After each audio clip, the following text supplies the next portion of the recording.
ലോകം കണ്ട ഏറ്റവും വലിയ മഹാനും കാലത്തെ അതിജീവിക്കുന്നവനുമായ ഗാന്ധിജിയുടെ ഘാതകനെ വെള്ളപൂശാനും വീരപുരുഷനായി ചിത്രീകരിക്കാനും നമ്മുടെ രാജ്യത്ത് ചിലർ ഈ സത്യാനന്തര കാലത്ത് നടത്തുന്ന ശ്രമങ്ങൾ ഏതൊരു മനുഷ്യസ്നേഹിയും ആകുലപ്പെടുത്തുന്നതാണ്. തമിഴ്നാട് ഗവർണർ RN രവി കഴിഞ്ഞ ദിവസമാണ് മഹാത്മാഗാന്ധിയെ ഇകഴ്ത്തി സംസാരിച്ചത്. അണ്ണാ സർവകലാശാലയിൽ നടന്ന സുഭാഷ് ചന്ദ്രബോസ് വാർഷിക ചടങ്ങിലാണ് അദ്ദേഹം വിവാദ പരാമർശങ്ങൾ നടത്തിയത്. സ്വാതന്ത്ര്യ ലബ്ധിക്ക് കാരണം ഗാന്ധിജി അല്ലെന്നും സുഭാഷ് ചന്ദ്രബോസിന്റെ പ്രവർത്തനങ്ങളാണ് അതിലേക്ക് നയിച്ചതെന്നുമാണ് രവി പറഞ്ഞത്. ഗാന്ധിജി നയിച്ച സ്വാതന്ത്ര്യ സമരം 1942 ശേഷം നിർവീര്യമായെന്ന വിചിത്രവാദവും അദ്ദേഹം ഉയർത്തി.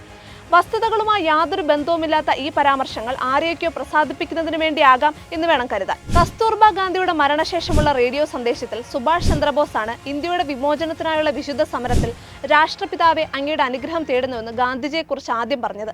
സുഭാഷ് ചന്ദ്രബോസിന്റെ ആ വിളി രാജ്യം സ്വീകരിക്കുകയും സമസ്ത ഭാരതീയരും അത് ഏറ്റുപറയുകയും ചെയ്തു.